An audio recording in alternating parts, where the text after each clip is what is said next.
ሃገረ ኬንያ በቲ ዘለዋ ጽቡቕ ተፈጥሮኣዊ ሃብቲ ምኽንያት ኣብ ነፍሲ ወከፍ ዓመት ልዕሊ 2 ሚልዮን በጻሕቲ ማለት ቱሪስት ይበጽሕዋ። ገማግም ባሕራ ጽቡቕ ተፈጥሮኣን ሃገራዊ ፓርክታታን ናይዞም በጻሕቲ ቀንዲ መዕረፊ ቦታታት እየን። ከም ናይሮቢ ዝኣመሰላ ከተማታት ካብ ከተማነት ሓሊፈን ኣብ ውሽጠን ሃገራዊ ፓርክ እውን መዕቆቢ ምዃነን ድማ ኣብ ዓለም ፍሉያት ይገብረን። በዚ ድማ ናይ ቱሪዝም ዓውዲ ንኢኮኖሚ ኬንያ 3.5 ቢልዮን ዶላር ብምውፋይ ናይቲ ሃገር ሓፈሻዊ ውሽጣዊ ፍርያት ማለት GDP 9% ይውክል። መንበሪት 57 ሚልዮን ዜጋታት ዝኾነት ኬንያ ዋላ እኳ ኣብ ምብራቕ ኣፍሪቃ ካብ ዘለዋ ሃገራት ቀዳመይቲ መዕረፊት ቱሪስት ትኹን እምበር ካብ ቀረባ እዋናት ጀሚሩ ሓደ ጉዳይ ነቲ ዓቢ ናይ ኬንያ ቱሪዝም ኢንዱስትሪ ጸሊም ቀለም ክለኽዮ ጀሚሩሎ። ብዙሓት ኤውሮጳውያን በጻሕቲ ብፍላይ ድማ ዕድመ ድፍእ ዘበላ ደቂ ኣንስትዮ ከም ሞምባሳ፣ ናይሮቢን ዲያንን ዝኣመሰላ ከተማታት ገማግም ባሕሪ ቀንዲ መዘናግዒአን ገይረን ኣለዋ። ካብቲ ጽባቐ ገማግም ባሕሪ ሓሊፉ ነዘን ኣንስቲ ናብዘን ሃገራት ኣንፊፉ ዘምጽአን ዘሎ ካልእ ምስጢራዊ ጉዳይ ኣሎ። ንሱ ድማ ናይ ጾታዊ ርክብ ቱሪዝም እዩ።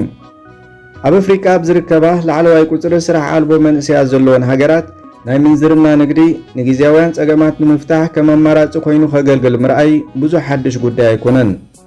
እንተኾነ ኬንያ ከምቶም ቁልጥፋት ኣትሌታታ ስማ ብግልፂ እኳ እንተዘይተላዕለ በቲ ብውሽጢ ዘስፋሕፍሕ ዘሎ ናይ ጾታዊ ርክብ ቱሪዝም ካብ ሃገራት ኣፍሪቃ ቀዳመይቲ መዕረፊት ኮይና ኣላ። ኣብ ነፍሲ ወከፍ ዓመት ንመንእሰያት ኬንያ እናደለያ ብኣማይት ኣሽሓት ዝቝጸራ ካብ ኤውሮጳን ካልኦት ሃብታማት ሃገራትን ዝመጽኣ ኣንስቲ ኣብ ኬንያ ይእከባ። ነቲ ጉዳይ ዝያዳ ዘገርም ዝገብሮ ድማ እዘን ናብ ኬንያ ዝመጽኣ ኣንስቲ ዕድሚአን ካብ 40 ክሳብ 70 ዝኾና ካብ ቀደም ዝነበረ መርዐአን ዝተፋትሓ ሰብኡተን ዝሞትወን ወይ ድማ ሃብታማት ግን ግዜ መርዐአን ኣብ ስራሕ ዘሕልፍኦ ክኾና ከለዋ ንጾታዊ ርክብ ዝመርጽኦም ድማ ዕድሚኦም ካብ 18 ክሳብ 30 ዝኾኑ መንእሰያት ደቂ ተባዕትዮ ምዃኖም ነቲ ጉዳይ ዝያዳ ከቢድ ይገብሮም። መንእሰያት ኬንያ እውን ነቲ ጉዳይ ከም ስራሕ ቆፂሮም ተዳልዮም ይጽበይወን።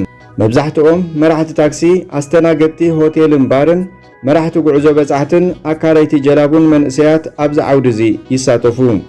በዚ ድማ ብዙሓት መንእሰያት ካብቲ ኣብቲ ሃገር ዘሎ ስራሕ ኣልቦነት ጸገምን መምለጢ ገይሮም ይጥቀሙሉ ኣለዉ። ኣብዚ ዓውዲ ዝተዋፈሩ መንእሰያት ቢች ቦይስ ይበሃሉ። ናይ ኬንያ ናይ ጾታዊ ርክብ ቱሪዝም ብሓንሳብ ዝጀመረ ጉዳይ ኣይኮነን። ከም ኣቆጻጽራ ኤውሮጳውያን ኣብ 1970ታትን 80ታትን ዝጀመረ እዚ ቱሪዝም ቀስ ብቐስ እናዓበየ ብምምጻእ ሕጂ ዓብይ እቶት ዘእቱ ኢንዱስትሪ ኮይኑሎ። ኬንያ ኣብ 1963 ናጽነታ ካብ ዝረኸበትሉ ዓመት ንድሓርያ ሓንቲ ካብተን ኣብ ኣፍሪቃ ዘለዋ በጻሕቲ ብብዝሒ ዝነግድወን ሃገራት ኮይና ኤውሮጳውያን በጻሕቲ ብፍላይ ካብ ዓዲ እንግሊዝ፣ ጀርመንን ኢጣልያን ዝመጹ በጻሕቲ ንገማግም ባሕሪ ሞምባሳ፣ ማሊንድን ዲያንን ቀንዲ መዕረፊ ማእከላቶም እዮም ገይሮመን።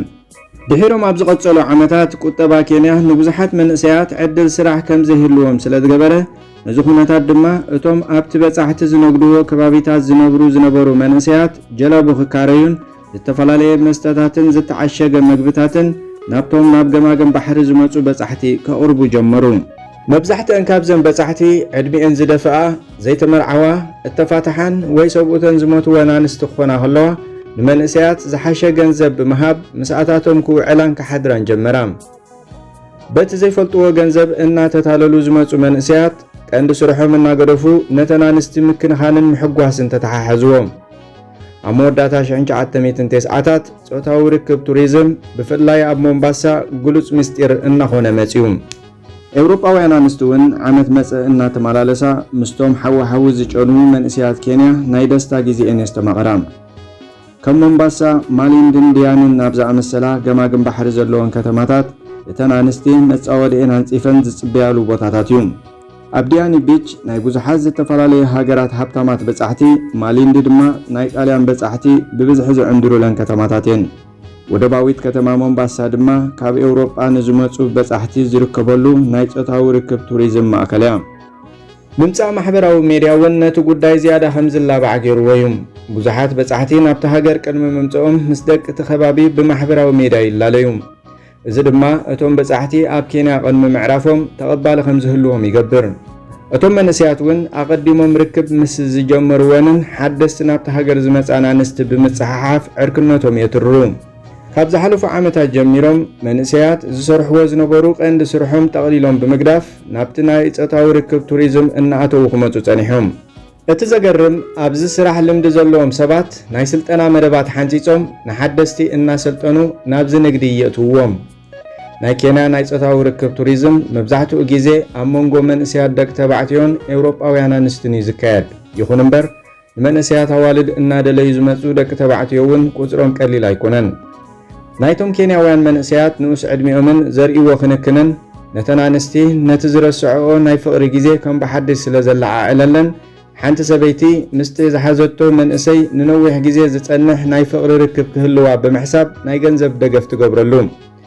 ከም ታይላንድ ካብ ዝኣመሰለ ሃገራት ብዝነኣሰ ዋጋ ተመሳሳሊ ኣገልግሎት ምርካበን ድማ ንኬንያ ነዚ ዓውዲ ዝያዳ ትምረጽ ገይርዋ ኣሎ። ብሰንኪ ስራሕ ኣልቦነትን ድኽነትን ናብዚ ተግባር ዝኣተዉ ብዙሓት ኬንያውያን መንእሰያት በቲ ተግባር እኳ እንተዘይተሓጐሱ ናይ ገዛ ርእሶምን ስድሮኦምን ህይወት ይቕይሩሉ ኣለዉ። ንብዙሓት ከም ዕድል ስራሕ ዝቝጸርን ነቲ ከባቢ ብፍላይ ድማ ንኢንዱስትሪ ሆቴላትን ዘበራብር ኮይኑሎም። ብዙሓት ሆቴላት መስተ መሸጢ ቦታታትን ናይ ለይቲ ክለባትን ብተዘዋዋሪ ካብዚ ዓይነት ቱሪዝም ተጠቀምቲ ኮይኖም ኣለዉ። ኬንያ ካብ ቱሪዝም ኢንዱስትሪ ካብ ትረኽቦ እቶት መብዛሕትኡ ዝሽፍንዎ በጻሕቲ ገማግም ባሕሪ ክኾኑ ከለዉ ናይ ጾታዊ ርክብ ቱሪዝም ድማ ካብ 10 ክሳብ 20 ሚእታዊት ከም ዝሽፍን ይንገር። ካብ ምስፋሕን ምትሕልላኽን እቲ ጉዳይ ዝተለዓለ ነዚ ዓውዲ ሙሉእ ብምሉእ ደው ንምባል ከቢድ እኳ እንተኾነ መንግስቲ ኬንያ ነዚ ቱሪዝም ንምቁፅጻር ምዝ ተግባር ምትእስሳር ኣለዎም ዝበሃሉ ክለባትን እንዳቡንን ሃንደበታዊ ፍተሻ ካብ ምግባር ክሳብ ምቕጻዕ ካብዚ ሓሊፉ እውን ፖሊስ ምስ ትሕቲ ዕድመ ህፃናት ኣብዚ ሕጋዊ ተግባር ዝተዋፈሩ ኤውሮጳውያን በጻሕቲ ኣብ ትሕቲ ቀይዲ ክሳብ ምእታው ዝበጽሑ ዝተፈላለዩ ስጉምትታትን ሕግታትን ኣውፂኢሎም። ብሽውናን ናይቲ ሕጊ ፋጻጽማ መስርሕ ድኹም ብምዃኑን ደቂ እቲ ከባቢ ኣብዚ ኢንዱስትሪ ምውካሎምን ነቲ ተግባር ደው ንምባል ኣጸጋሚ ይገብሮም። ይኹን እምበር መንግስቲ ምስ ዘይመንግስታውያን ትካላትን ኣህጉራውያን ውድባትን ብምዃን ብስነ ምግባር ዝተሃንጸ ቱሪዝም ንምትካል ሰፊሕ ናይ ኣፍልጦ መሃብ መደባት ነቶም ኣብዚ ዓውዲ ዘለዉ መንእሰያት የዳሉሎም።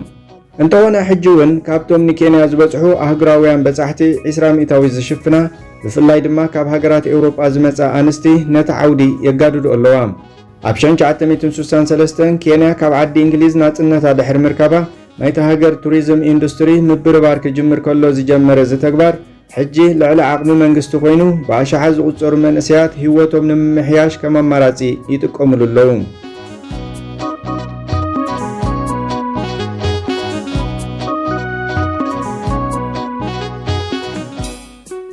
እምበኣርከስ ክቡራት ተኸታተልቲ ንሎሚ ዝበልክዎ መደብ እዚ ክሰምዕዎ ዝጸናሕኩም ነይሩ። ኣብ ዝቕጽል ብሓድሽ ትሕዝቶ ክሳብ ዝምለሰኩም ኣብ ዘለናዮ ሰላም እንጥዕናን